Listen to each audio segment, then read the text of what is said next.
میدونی رفیق، اسپیدی واقعا یه همنشین خوبه. یعنی اصلا اکثرا دقت نمیکنه من چی میگم، ولی میفهمی که.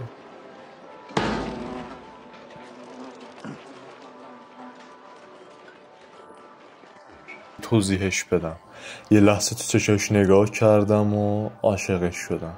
باید میخریدمش وگرنه کل زندگی مسرتشو میخوردم. البته خیلی گرون بودا، ولی با توجه به اصل و نسبه. اوه جیمی، تو بهترین دوستمی. من دوستت دارم. کلاتو برداشتم، فقط باش کنار بیا. کلا بردار؟ چی میگی برای خودت؟ اسپیدی اسب نرک کامله. کافیه یه مسابقه ببره تا من 10 برابر چیزی که خرجش کردم و در بیاره.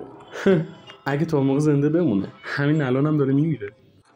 اسپیدی آروم باش، بابایی پیشته. ببین ما الان مشکلات بزرگتری داریم جیمی. منظورت کلسترول هم؟ اوه جیمی، دلغک بازی بذار کنار. به زودی غذا قراره تموم بشه. آخرین باری که ماشین آشغالی اومد 2 هفته پیش بود. آره، تموم شدن غذا. واقعا این قضیه قراره بتره کن. شاید بقیه غذاشون تموم بشه، ولی ما خوش شانسیم چون بابایی رفته بود خرید. اوه وایسا ببینم اینا رو از کجا پیدا کردی؟ مگه مهمه؟ بله مهمه. تو بهم گفتی هیچ غذایی نداریم، ولی خب الان داریم. پس قابلتو نداشت؟ این کاری که انجام میدی، میری اینا رو به هر کسی که مالمونه، هر خری که صاحبشه پس میدی قبل اینکه توی دردسر بیفتی. یا خدا نینا، خودت کنترل کن. همه این غذا با احترام و ملایمت جمع شده. زنده پوستتو میکنم.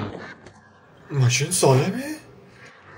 آخه از کلاغا دزدی میکنی؟ با خودت چی فکر کردی؟ من هیچی ندزدیدم، ما با هم توافق کردیم. مردن ما تو کدوم قسمت توافق بود آخه؟ آره فرار کن. اونا دارن نزدیک میشن. ببند. ببینم مرغ سوخالی دوست داری؟